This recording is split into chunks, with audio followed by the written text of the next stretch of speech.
यशस्वी प्रधानमंत्री श्री नरेंद्र मोदी जी कृपया वे मंच पर आए और हम सबका मार्गदर्शन करें।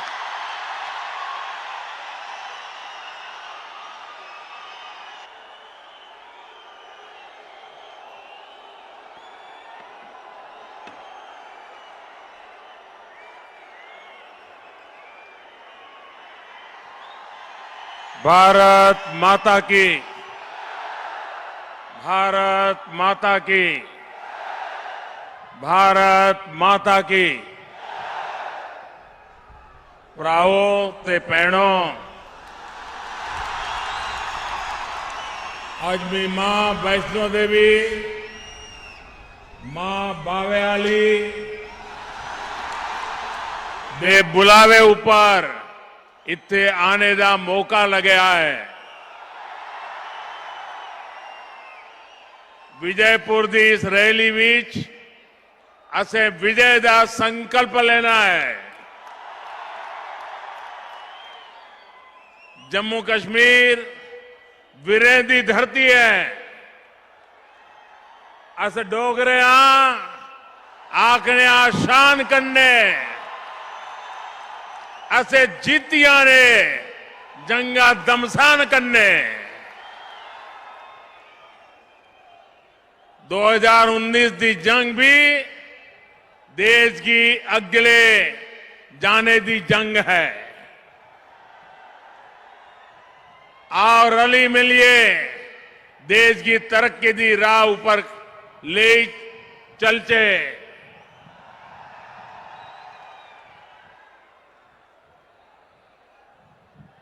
मंच पर विराजमान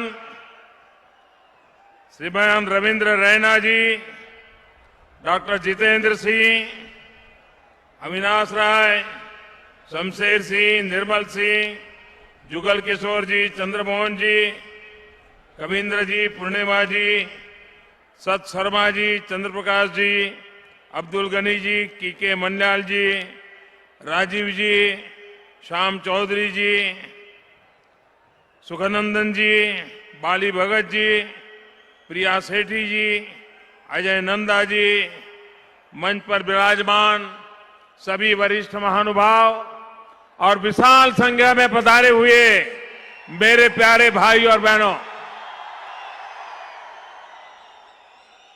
मैं देख रहा हूं कि पंडाल से भी बाहर शायद इतने ही लोग बाहर हैं, वे धूप का भी मजा ले रहे हैं। मां वैष्णो की छत्र छाया में जम्मू में एक बार फिर आना मेरे लिए सौभाग्य की बात है। मैं जब भी आता हूं यहां की ऊर्जा मुझे और ज्यादा शक्ति से अपना काम करने को प्रेरित करती है। आपका यही स्नेह मुझे इस बात का एहसास दिलाता रहता है कि मुझे लगातार काम करना है, आपकी आशाओं अपेक्षाओं को पूरा करने के लिए मेहनत करनी है। जब मैं यहां बैठा था कई पुराने चेहरे हाथ ऊपर कर करके मेरा ध्यान आकर्षित कर रहे थे। उन सभी पुराने चेहरे जिनके साथ सालों तक मुझे काम करने का मौका मिला है, आज एक बार फिर उन सबके दर्शन करने का मुझे अवसर मिला है। साथियों, आज यहां मुझे जम्मू के विकास को नई गति देने वाले 6,000 करोड़ रुपए के अनेक प्रोजेक्ट के शिलान्यास का और लोकार्पण का अवसर मिला। जम्मू में बनने वाला AIIMS, engineering college, Indian institute of mass communication का नया कैंपस, इंफ्रास्ट्रक्चर के अन्य प्रोजेक्ट यहां के लोगों के जीवन को सरल और सुगम बनाने में मदद करेंगे। भाइयों और बहनों, ये जो 750 बेड का अत्याधुनिक एम्स यहां बनने जा रहा है, इससे जम्मू वासियों को उत्तम स्वास्थ्य सेवाएं तो मिलेगी ही, शहर के दूसरे मेधावी छात्रों के लिए अनेक नए अवसर भी बनेंगे। एम्स के साथ साथ अनंतनाग, बारामूला, डोडा, कठुआ और राजौरी में 5 मेडिकल कॉलेजों को बनाने का काम तेजी से चल रहा है। इन कॉलेजों के लिए केंद्र सरकार ने 750 करोड़ रुपए से ज्यादा का फंड जारी कर दिया है। इन कॉलेजों में जल्द ही पढ़ाई भी शुरू होगी। इसका मतलब होगा कि राज्य में एमबीबीएस की 500 सीटें और बढ़ेगी।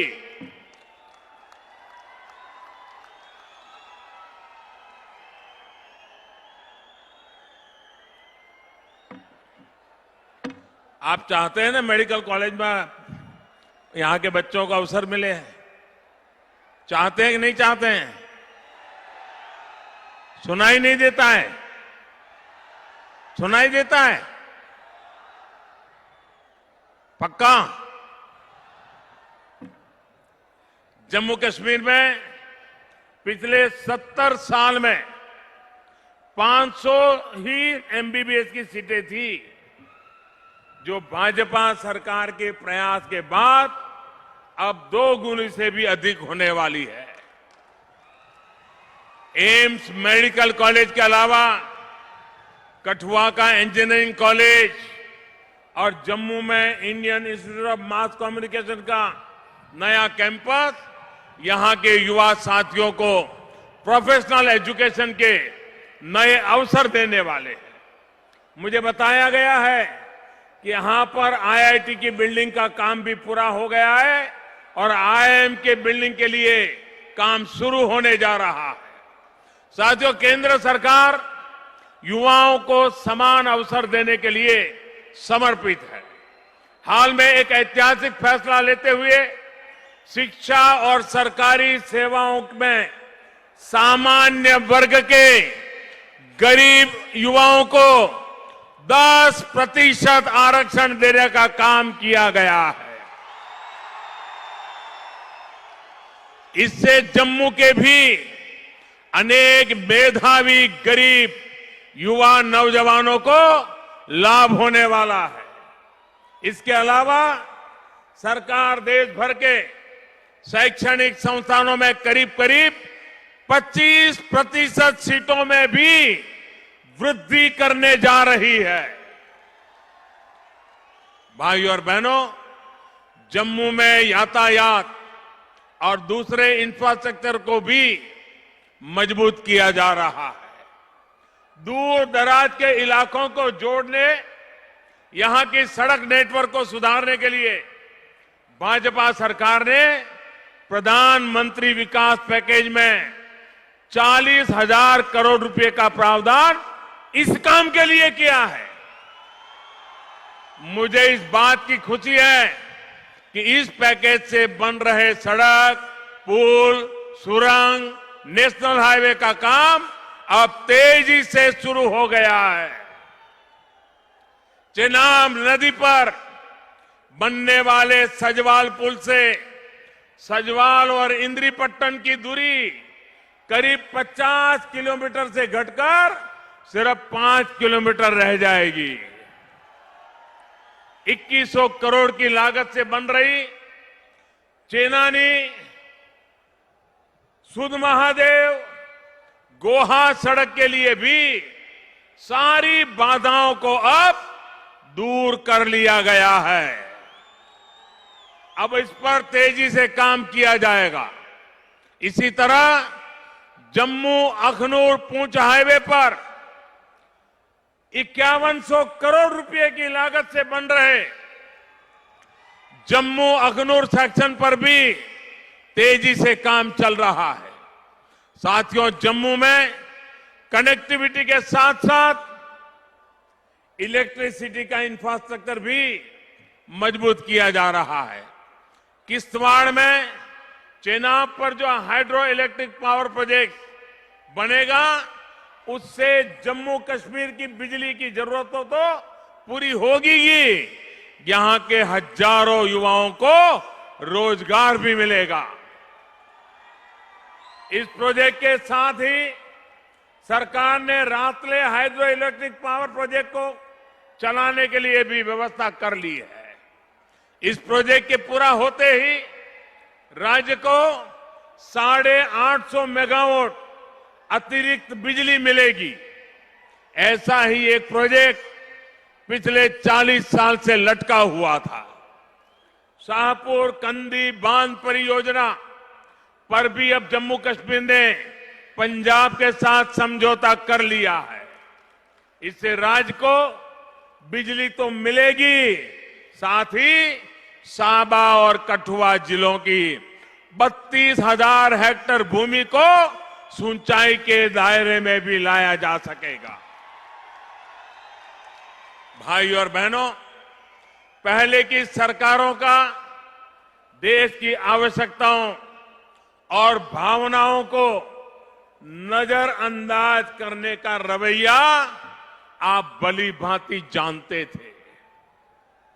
अब करतारपुर कॉरिडोर की बात ही ले लीजिए। अगर ध्यान गया होता तो आज हमारे गुरु नानक देव जी की भूमि हमारे देश में होती, हिंदुस्तान का हिस्सा होती। इसी तरह पाकिस्तान, अफगानिस्तान और बांग्लादेश में ऐसे अनेक मां भारती की संतानें हैं जिनके साथ अत्याचार हुआ है। हमारे इन भाइयों बहनों की पीड़ा पर भी किसी ने ध्यान नहीं दिया। हम एक संकल्प के साथ नागरिकता कानून में संशोधन का प्रस्ताव लाए हैं। ये देश के उस संकल्प का हिस्सा है जिसके मुताबिक हम उन सभी लोगों के साथ खड़े रहेंगे जो कभी भारत का हिस्सा थे, लेकिन 1947 में बनी परिस्थितियों के चलते हमसे अलग हो गए। अब अगर उनका आस्था के आधार पर शोषण होता है तो उनके साथ देश को खड़ा होना जरूरी है। इन सभी लोगों के हकों की रक्षा के लिए भारत हमेशा खड़ा रहेगा। न्याय और जीवन के उनके अधिकारों की रक्षा की जाएगी। साथियों, आज इस अवसर पर मैं एक और बृहद, बहुत महत्वपूर्ण विषय, बहुत ही भावनात्मक विषय पर भी बात करना चाहता हूं। ये विषय है मेरे कश्मीरी पंडित, कश्मीरी विस्थापित भाई और बहनों का। केंद्र की सरकार उनके अधिकार, उनके सम्मान, उनके गौरव के लिए प्रतिबद्ध है, समर्पित है। हिंसा और आतंकवाद के जिस दौर में उन्हें अपना घर छोड़ना पड़ा, जो यातनाएं सहनी पड़ी, वो हिंदुस्तान कभी नहीं भूल सकता। मैं हर अवसर पर कहता नहीं हूं, लेकिन वो पीड़ा मेरे मन में हमेशा रही है। और इसलिए जब 3-3.5 साल पहले जम्मू कश्मीर के लिए पैकेज का ऐलान किया गया था, तो अपने कश्मीरी पंडित भाइयों बहनों के लिए एक पहल की गई थी। अब मुझे संतोष है कि श्रीनगर में थोड़ी देर बाद जब मैं पहुंचूंगा, बांदीपुरा और गोदेरबंद में ट्रांजिट एकोमोडेशन का विस्तार करने वाली योजना का शिलान्यास होने जा रहा है। प्रधानमंत्री पैकेज के तहत कश्मीरी विस्थापितों को जिन 3,000 पदों पर नियुक्त करने का वादा किया गया था, उस पर भी काम शुरू किया जा चुका है। भाइयों और बहनों, जब हम सरकार में, गठबंधन में, तो बहुत सी चीजें हो नहीं पाई थी। हम लोग बहुत प्राथमिकता दे रहे थे राज्य में पंचायत चुनाव को, लेकिन तब वो संभव नहीं हो पाया। अब बीते दिनों यहां हुए पंचायत चुनाव में जिस तरह लोगों ने हिस्सा लिया, हिंसा की कोई घटना नहीं हुई।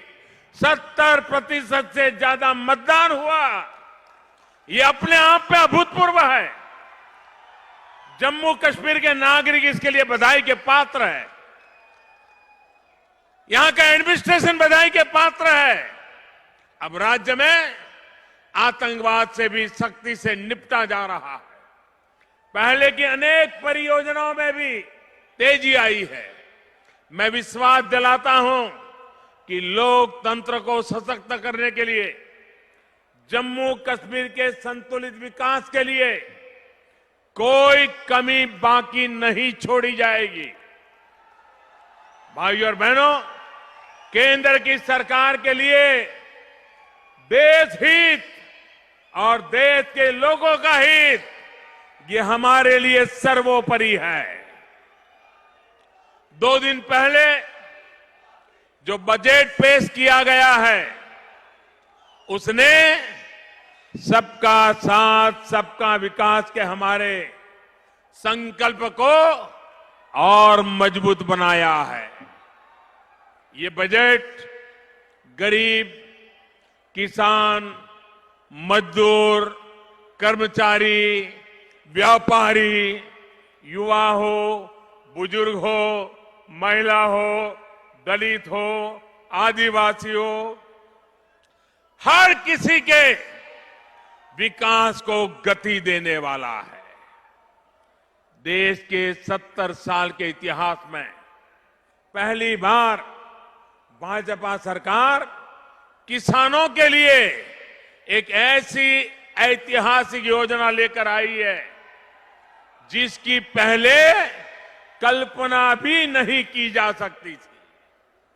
साथियों, देश के 12 करोड़ से अधिक छोटे किसान परिवारों, जिनके पास 5 एकड़ तक की जमीन है, उनको अब हर वर्ष 6,000 रुपये सीधे बैंक खाते में भेजे जाएंगे। मोदी ने जो बैंकों में खाते खुलवाने का अभियान चलाया था, तो उस समय अपने आप को बड़ा दिग्गज और बुद्धिमान मानने वाले लोगों ने उसकी मजाक उड़ाई थी। मजाक उड़ाते वो थकते नहीं थे।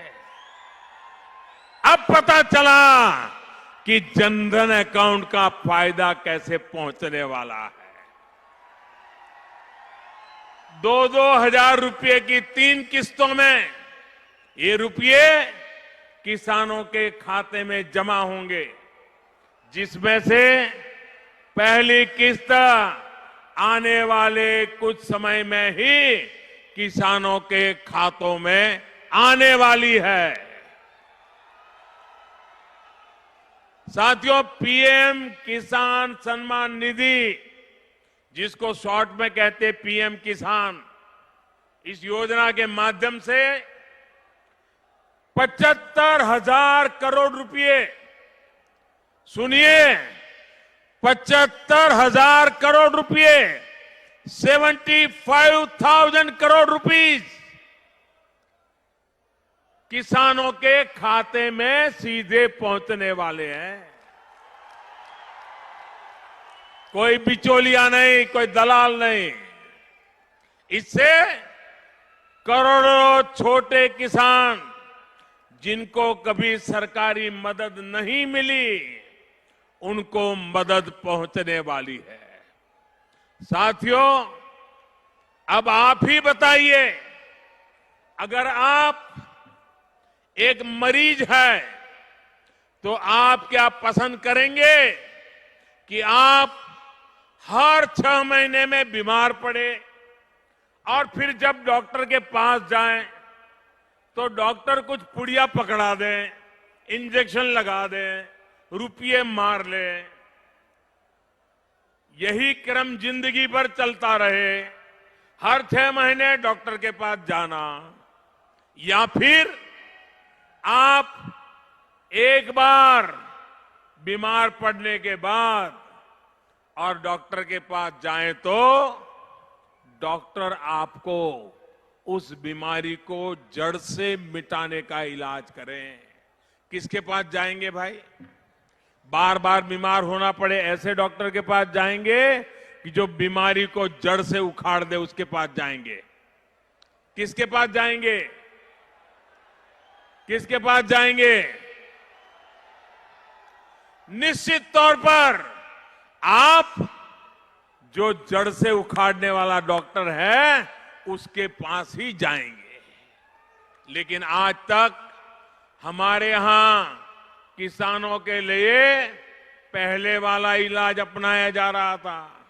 बीमार करो पुड़िया दो, बीमार करो पुड़िया दो। कर्ज माफी से किसान का कर्ज कभी खत्म नहीं हुआ और नहीं होता, और बिचौलियों की जेब मोटी होती जाती है। मैं आपको उदाहरण देना चाहता हूं। कांग्रेस ने 10 वर्ष पहले 2008-9 में चुनाव जीतने के लिए किसानों के लिए कर्ज माफी का ऐलान किया था। देश के किसानों पर उस समय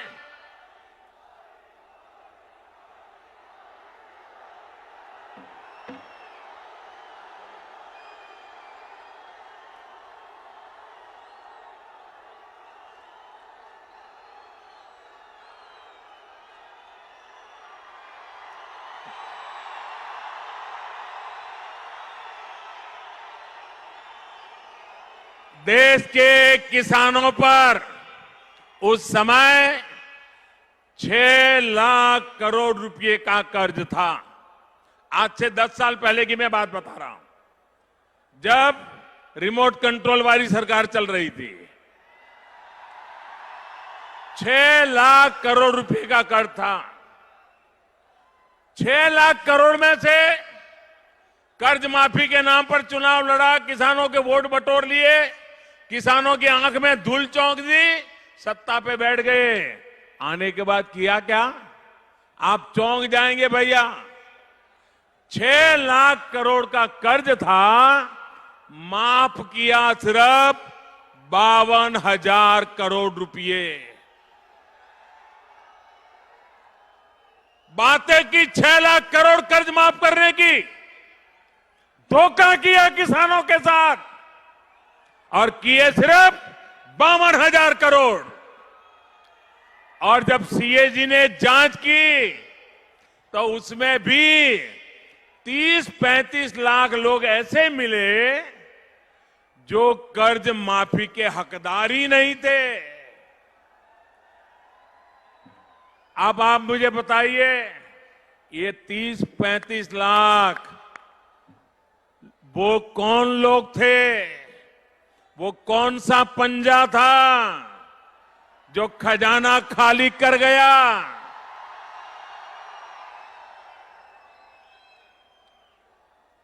वो रुपये कहां गए? ये बताने की जरूरत मुझे नहीं है, क्योंकि देश के नामदारों का दागदार ट्रैक रिकॉर्ड जनता भली भांति जानती है। देश ये भी जानता है कि जिनकी तब कर्ज माफी हुई वो भी फिर से कर्जदार बन गए, कर्ज में डूब गए। अब जब 10 वर्ष पूरे हो गए तो फिर कर्ज माफी का शोर कांग्रेस ने मचाना शुरू कर दिया। चुनाव आते हैं और उनको कर्ज माफी का बुखार आता है, क्योंकि ये ऐसी जड़ी बूटी उनके पास थी कि भले भोले किसानों की आंख में धूल झोंक करके चुनाव निकाल दो, बाद में उनको छोड़ दो। लेकिन फिर एक बार कांग्रेस की वही सच्चाई सामने आ रही है। अब आप देखिए पिछले दिनों क्या हुआ। अभी अभी मध्य प्रदेश में कांग्रेस की सरकार बनी है, वहां क्या किया? किसानों के कर्ज माफी पर वो चुनाव में आए।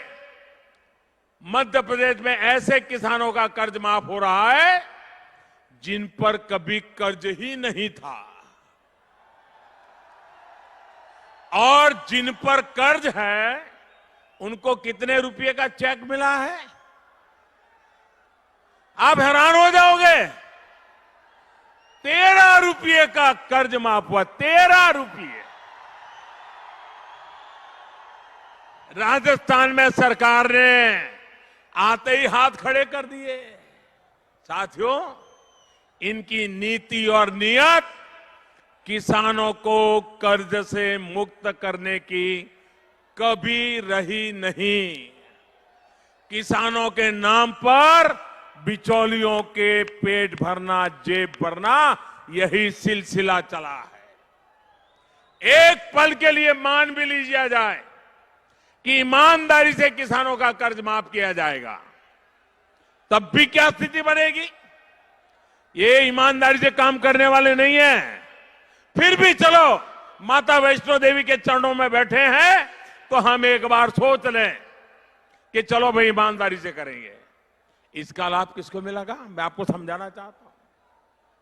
अगर कर्नाटक में जो उन्होंने कर्ज माफी का वादा किया है, अगर उसका 100% लागू करेंगे और सचमुच में ईमानदारी से करेंगे, तो भी उसका लाभ 100 किसानों में से 30-40 किसानों से अधिक किसानों को नहीं मिलेगा। 100 में से 30-40, और उसमें बेईमान कितने घुस जाएंगे वो अलग। उसी तरह राजस्थान में भी अगर ये अपना कर्ज माफी का वादा ईमानदारी से पूरा करते हैं, तो भी राजस्थान में 100 में से 20-30 को ही लाभ मिलेगा, ज्यादा को फायदा नहीं मिलेगा। अगर पंजाब में उनकी सरकार है, वहां भी अगर ये ईमानदारी से उन्होंने जो कहा है वो लागू करेंगे, तो भी 100 में से 20-30 को ही फायदा मिलेगा, ज्यादा लोगों को लाभ नहीं मिलेगा। 2008 की इनकी कर्ज माफी का लाभ भी तो औसतन 20-30 लोगों को ही मिला है। यानी कांग्रेस की कर्ज माफी से हमेशा 70-80% लोग उसके बाहर रह गए किसान। उन किसानों का क्या गुना? उन गरीब किसानों का क्या गुना जो बैंक के दरवाजे तक नहीं जा पाया? उस किसान का क्या गुना? सिर्फ उनके अगल बगल में जो लोग बड़े बड़े हैं, उन्हीं के लिए योजनाएं बनती थी। हम जो योजना लेकर के आए हैं, उसका लाभ देश भर के 12 करोड़ किसान परिवारों को मिलेगा।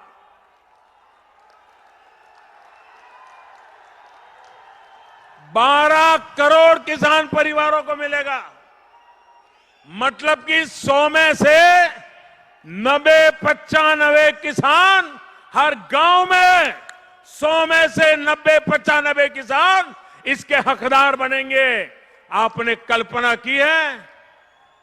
साथियों, यह इनकी निराशा का दूसरा और सबसे बड़ा कारण है। आपने देखा होगा, जब हमारे वित्त मंत्री बजट पढ़ रहे थे तो विपक्ष का चेहरा कैसा था? सब कुछ लटक गया था, होश गंवा बैठे थे, क्योंकि पाई पाई का उपयोग, जनहित में उपयोग, सामान्य मानवी के कल्याण में उपयोग, ये उन्होंने कभी न सोचा है, न सीखा है, न किया है।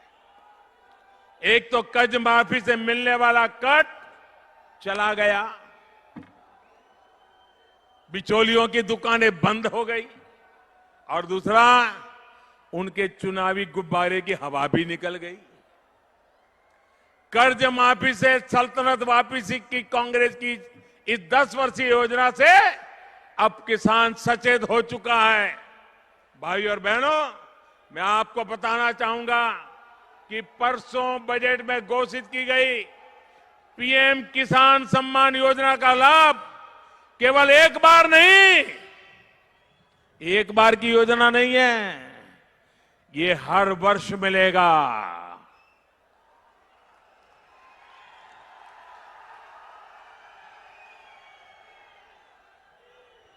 और ये तो हर वर्ष,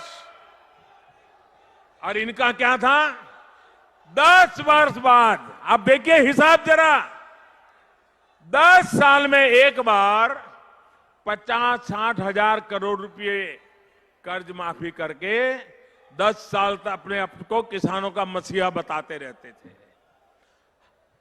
भाजपा सरकार ने जो योजना बनाई है, अगर उसको आने वाले 10 साल के हिसाब से देखा जाए तो आने वाले 10 साल में ये पीएम किसान योजना के तहत जो हर वर्ष किसान के खाते में 6,000 रुपया जाने वाला है, उसका अगर मैं 10 साल का हिसाब लगाऊं, 7.5 लाख करोड़ रुपया, 7.5 लाख करोड़ रुपया किसानों के खाते में जमा होंगे। साथियों, पीएम किसान समृद्धि योजना बीते 4.5 वर्ष से किसानों की स्थिति को सुधारने के लिए किया जा रहे प्रयासों का एक बड़ा पड़ाव है। बीज से बाजार तक अनेक प्रयास निरंतर किए जा रहे हैं। खेती पर होने वाला खर्च कम करने की कोशिश के साथ साथ किसान को पैदावार की उचित कीमत मिले, इसके लिए भी अनेक प्रयास किए गए। ये हमारी सरकार ही है जिसने एमएसपी पर किसानों की बरसों पुरानी मांग को पूरा किया गया। रबी और खरीफ की 22 फसलों का समर्थन मूल्य 1.5 गुना से अधिक तय किया गया है। अब राज्य सरकारों को इस बात के लिए प्रोत्साहित किया जा रहा है कि ये समर्थन मूल्य किसानों तक पहुंचे। साथियों, इस बजट में जय किसान के साथ साथ जय जवान के लिए भी बहुत बड़ा फैसला लिया गया है। जम्मू तो डोगरा परंपरा शौर्य की भूमि है। मैं जम्मू कश्मीर के हजारों फौजी परिवारों को बधाई देता हूं, क्योंकि देश का डिफेंस बजट 3 लाख करोड़ रुपए के पार कर गया है। इससे हमारी रक्षा तैयारियां तो मजबूत होगी, हमारे जवानों को भी लाभ मिलेगा।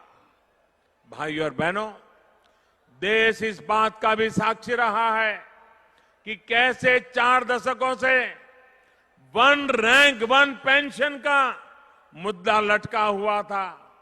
नियत में क्या अंतर होता है, इसका अंदाजा इसी बात से लगाया जा सकता है कि कांग्रेस की सरकार ने 1 रैंक 1 पेंशन के लिए 2014 में ऐसा ही आंकड़ा मार दिया था बजट में 500 करोड़ का, जबकि केंद्र की भाजपा सरकार इसके लिए अब तक 35,000 करोड़ रुपए से ज्यादा आवंटित कर चुकी है। ये कितना झूठ बोलते थे, 500 करोड़ में घोषणाएं करते थे, जरूरत थी 35,000 करोड़ की। लेकिन सेना के जवान को आंख में भी धूल झोंकने में उनको कोई शर्म नहीं आई। इसमें भी लगभग 11,000 करोड़ रुपए का तो एरियर ही है जो देश भर के सैनिक परिवारों को खाते में पहुंच चुका है। साथियों, आज जम्मू और कश्मीर पुलिस हो, हमारा सेंट्रल फोर्सेस के जवान हो, सेना के जवान हो, मुश्किल परिस्थितियों में भी देश और शांति के दुश्मनों से लोहा ले रहे हैं। मैं शहीद नजीर अहमद वानी, शहीद औरंगजेब, इम्तियाज अहमद मीर जैसे अनेक बहादुर साथियों को आदरपूर्वक श्रद्धा सुमन अर्पित करता हूं। मैं हर शहीद के परिवार को विश्वास दिलाता हूं कि देश की सरकार आपके साथ हर कदम पर खड़ी रहेगी। मैं सीमा पार गोलीबारी का सामना कर रहे परिवारों को भी आश्वस्त करता हूं कि उनकी सुरक्षा के लिए हर संभव कोशिश की जा रही है। एक तरफ तो दुश्मन को करारा जवाब दिया जा रहा है, वहीं दूसरी तरफ सीमा पर 14,000 बंकर बनाए जा रहे हैं ताकि आप सभी सुरक्षित रह सके। भाइयों और बहनों, देश की सुरक्षा और देशवासियों का जीवन स्तर ऊपर उठाने के लिए, नए भारत के निर्माण के लिए केंद्र सरकार पूरी तरह से समर्पित है। आप सभी के सहयोग से नया भारत सक्षम भी होगा और सुरक्षित भी होगा। एक बार फिर से विकास की सभी योजनाओं के लिए मैं आप सबको बहुत बहुत बधाई देता हूं। मेरे साथ पूरी ताकत से बोलिए, भारत माता की, भारत माता की, भारत माता की। बहुत बहुत धन्यवाद।